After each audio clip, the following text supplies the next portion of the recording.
नमस्कार साथियों, आज मैं आपके सामने फिर से कम्युनिकेशन के कुछ ऑब्जेक्टिव क्वेश्चंस लेकर प्रस्तुत हुई हूँ। और ये वही मतलब उसी श्रृंखला में मैं आगे पढ़ाने जा रही हूँ। करीब मैं 39 क्वेश्चंस आपको पढ़ा चुकी हूँ। तो आगे बढ़ते हैं। समय ना बर्बाद करते हुए हम लोग आगे शुरुआत करते हैं। निम्नलिखित में से कौन प्रतिपुष्टि को स्पष्ट करता है? यानी कि फीडबैक जो है, इन चारों ऑप्शन में से कौन सा है? यानी फीडबैक किसके माध्यम से हमें मिलता है? नंबर 1 है केवल गैर मौखिक संचार, पर्यावरण शोर, प्राप्तकर्ता की मौखिक और गैर मौखिक अनुक्रिया, केवल मौखिक संचार। तो फीडबैक जो स्पष्ट करता है वो प्राप्तकर्ता की मौखिक और गैर मौखिक अनुक्रिया यानी कि रिस्पॉन्स हमें बताता है कि जो मतलब संचार है, यानी कि जो हमारा कम्युनिकेशन है वो उस प्राप्तकर्ता तक पहुंच गया है जब वो मौखिक और गैर मौखिक अनुक्रिया यानी कि रिस्पॉन्स हमें देता है। अगला क्वेश्चन है, एक प्रभावी संचार में किसकी आवश्यकता नहीं होती? आकर्षक व्यक्तित्व की। यानी कि प्रभावी संचार आप कर रहे हैं तो उसमें भाषा पैटर्न को बदलने की, उचित संकेतों की, सामग्री में दक्षता होने की यानी कि मास्टरी, और आकर्षक व्यक्तित्व की जरूरी नहीं है कि एक आकर्षक व्यक्तित्व वाला व्यक्ति ही आपका प्रभावी संचार कर सकता है। निम्नलिखित में से किस शब्द को उसकी संदेशों की व्याख्या के लिए क्रोनेमिक्स शब्द से संबोधित किया जाता है? तो गंध, स्वाद, समय और उपभोग। तो क्रोनोमिक्स शब्द से जो संबोधित किया जाता है वो है हमारा समय, जो कि संचार के संदर्भ में आता है। अगला क्वेश्चन है कि संचार प्रक्रिया में प्राप्तकर्ता क्या है? एक चैनल है, संदेश का कूट वाचन करता है, वह व्यक्ति है जो एक विचार का कूट लेखन करता है, संदेश हस्तक्षेप के लिए उत्तरदायी होता है। तो कौन सा आंसर सही है इसमें? संदेश का कूट वाचन करता है। अगला क्वेश्चन है, निम्नलिखित में से कौन सा संचार चैनल का उदाहरण है? शोर, संदर्भ, प्रत्यक्ष वार्तालाप, प्रतिपुष्टि। तो इसका सही आंसर होगा प्रत्यक्ष वार्तालाप। निम्नलिखित में से कौन सा कथन अपने आप के बारे में जानकारी प्राप्त करने एवं उसकी व्याख्या के बारे में सही है? तो इन चारों में से कौन सा ऑप्शन सही रहेगा?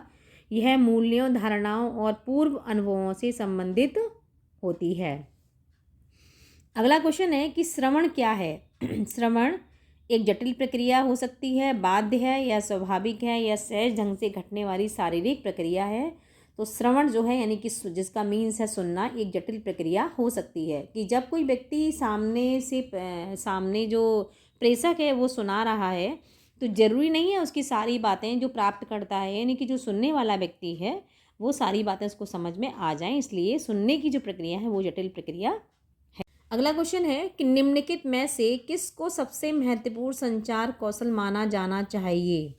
तो हम किसको मानेंगे इन चारों ऑप्शन में? सक्रिय श्रवण यानी कि जो एक्टिव बंदा है, जो व्यक्ति की बात को एक्टिव होकर सुन रहा है। ऐसा नहीं है हम उसको नहीं मानेंगे संचार कौशल। जो आराम से सो रहा है, जो लेजी है, उस व्यक्ति को हम नहीं मान सकते कि वो एक्टिव होकर किसी की बात को सुन रहा होगा। तो हम जो व्यक्ति एक्टिव है यानी कि उस व्यक्ति को हम सक्रिय श्रवण मानेंगे। वस्तुपरक श्रवण से हमें कोई मतलब नहीं है, अप्रतिरोधी से मतलब नहीं है, निष्क्रिय यानी कि इनएक्टिव, पैसिव और ऑब्जेक्टिव से यहाँ पर कोई लेना देना नहीं है। अगला क्वेश्चन है, निम्नलिखित में से कौन सी तकनीक है जो एक सक्रिय श्रोता द्वारा प्रयोग की जा सकती है? तो इन चारों में से देखिए, वक्ता के अर्थ की संक्षिप्त व्याख्या करना। ठीक है। अगला क्वेश्चन है, निम्नलिखित में से किस को हम प्रभावी श्रवण में शामिल कर सकते हैं? तो हम क्या कर सकते हैं इसमें से? तो इसका सही आंसर होगा संदेश की प्रतिपुष्टि, यानी कि किसी भी मैसेज का जब हमें फीडबैक मिल जाता है तो हमें लगता है कि हमारा जो संदेश है वो प्रभावी श्रवण हो गया है। अगला क्वेश्चन है, संचार के संदर्भ में शारीरिक गतिविधियां के वर्गीकरण को क्या कहा जाता है? तो शारीरिक गतिविधियां किसके अंतर्गत आती हैं? सारी या हमारी आती हैं काइनेसिक्स के अंतर्गत। निम्नलिखित में से कौन सा शब्द चेहरे की गतिविधियां जो भावनात्मक अर्थ को संप्रेषित करती हैं के संदर्भ में प्रयुक्त किया जाता है? तो क्या होगा इसका सही आंसर? आंसर होगा इसमें प्रदर्शन। निम्नलिखित में से संचार के किस वर्गीकरण में स्पर्श को एक महत्वपूर्ण तत्व माना जाता है? तो इसका सही आंसर है आपका क्या होगा इसका सही आंसर? व्यापार है, पारस्परिक है, व्यक्तिगत है, उपरोक्त में से कोई नहीं। तो इसका सही आंसर है पारस्परिक संचार। अगला क्वेश्चन है, निम्नलिखित कथनों में से कौन सा सत्य है? कि संप्रेषक को सही बोध होना चाहिए, संप्रेषक में सहनशीलता होनी चाहिए, संप्रेषक मृदुभाषी होना चाहिए, संप्रेषक को अच्छा व्यक्तित्व होना चाहिए। तो संप्रेषक को सही बोध होना चाहिए। अगला क्वेश्चन है, निम्नलिखित में से कौन सा सक्रिय श्रवण का भाग है? चक्षु संपर्क, सिर हिलाना, स्पष्टीकरण मांगना, उपरोक्त सभी। तो ये सारे ऑप्शन क्या है हमारे? उपरोक्त सभी के अंतर्गत आएगा, क्योंकि एक्टिव लिसनिंग का भाग जो है यानी कि हम आई कांटेक्ट रखें और कोई बच्चा यदि हमें जवाब दे रहा है तो हम उसका सिर हिलाएं, या कोई सामने वाला बच्चा सिर हिला रहा है हमारी बात को यानी कि वो समझ रहा है। स्पष्टीकरण मांगना यानी कि कुछ टीचर जब पढ़ा रहा है तो बच्चा उसको पूछ रहा है। तो इसमें इसमें क्या जाएगा? उपरोक्त सभी। अगला क्वेश्चन है कि मूल्यांकन श्रवण सफल होता है जब हम क्या करते हैं? संदेश में निहित उद्दीपनों के बीच के भेदों को समझते हैं, ये नहीं आएगा। निष्कर्ष निकालते हैं, ये भी नहीं आएगा। संदेश में कहे गए तथ्यों का गंभीर रूप से सटीकता से आकलन करते हैं, उपरोक्त में से कोई नहीं। तो इन तीनों में से कोई भी ऐसा ऑप्शन नहीं है जो मूल्यांकन श्रवण का सफल होता है। मूल्यांकन श्रवण कब सफल होगा? देखिए इसमें दे रखा है पहले निष्कर्ष निकालती हैं, तो इसके कोई मतलब नहीं है यहाँ पर। संदेश में कहे गए तथ्यों का गंभीर रूप से सटीकता से आकलन करना है, तो ये भी मूल्यांकन का कोई मतलब नहीं है। संदेश में निहित उद्दीपनों के बीच के भेदों को समझना, तो ये भी यहाँ पर कोई मायने नहीं रखता।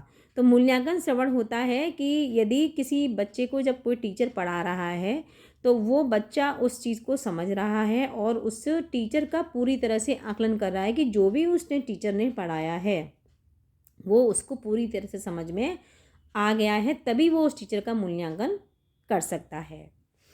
अगला क्वेश्चन है, एक प्रभावी संदेश वाहक वह है जो संचार के बारे में बहुत स्पष्ट है।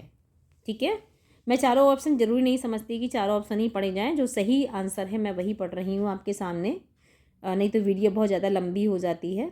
अगला क्वेश्चन है, निम्नलिखित में से प्रभावी संचार का संदेश प्राप्तकर्ता पर क्या प्रभाव होने चाहिए?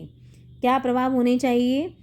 तो इसके बारे में विचार करें, यानी कि संदेश वह इसका आनंद प्राप्त करें, वह संदेश को कंठस्थ करें, वह संदेश दूसरों को संप्रेषित करें, इसके बारे में विचार करें। यानी कि प्रभावी संचार का संदेश प्राप्तकर्ता पर क्या प्रभाव होने चाहिए? तो मैसेज रिसीवर जो होता है यानी कि जो संदेश को प्राप्त करता है, हमें उसके बारे में विचार करना है कि वो संदेश प्रेषक ने जो संदेश भेजा है प्राप्तकर्ता तक, वो संदेश पूर्ण तरह उस तक पहुंचा है या नहीं पहुंचा है। अगला क्वेश्चन है कि संचार प्रभावी तभी होता है जब संदेश लक्षित दर्शकों को संज्ञान में लेकर नियत किया गया हो, यानी कि डिज़ाइन किया गया हो। यानी कि जो संदेश है उसको क्या है कि जो लक्ष्य है उस संदेश का उसको संज्ञान में लेकर डिजाइन किया गया हो, तभी वह संदेश प्रभावी होगा। अगला क्वेश्चन है कि निम्नलिखित में से उस व्यक्ति को सफल संचार करने वाला नहीं मान सकते जो केवल आधुनिक तकनीक का प्रयोग करना जानता हो। ये बात सही है कि जो संचार कर रहा है उसे वो व्यक्ति अपनी बात तक सामने वाले तक नहीं पहुंचा सकता है, तो वो सफल संचार करने वाला नहीं हो सकता। संचार का सबसे महत्वपूर्ण पहलू क्या है जिसके द्वारा श्रवण में सुधार किया जा सकता है? तो संदेश पर पूरी तरह से ध्यान देना, संप्रेषित सामग्री को उपन्यास रोचक बनाना, स्वर को प्रभावशाली बनाना और उपरोक्त सभी। यानी कि इसके अंतर्गत हमारी क्या है कि उपरोक्त सभी सारी बातें आएंगी। अगला क्वेश्चन है कि संचार की प्रक्रिया को किस माध्यम से संवर्धित किया जा सकता है?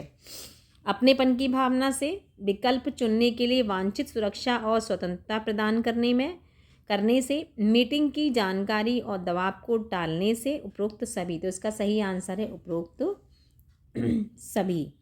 इसके बाद अगला क्वेश्चन है कि निम्नलिखित में से सक्रिय श्रवण के प्रभाव को बढ़ाने में सबसे अधिक सहायता कर सकते हैं?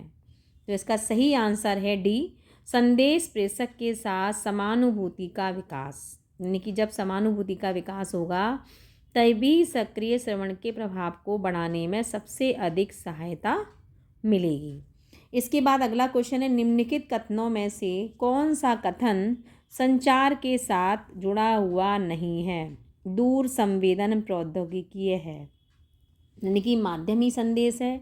दुनिया एक इलेक्ट्रॉनिक कोकून है। सूचना एक शक्ति है। दूर संवेदन टेलीपैथी जो कि जुड़ी हुई नहीं है। अगला क्वेश्चन है कि आधुनिकतावाद संबंधित है। आधुनिकतावाद किससे संबंधित है? टेलीविज़न से। या आप सभी लोग जानते हो कि आधुनिकतावाद टेलीविज़न से संबंधित है।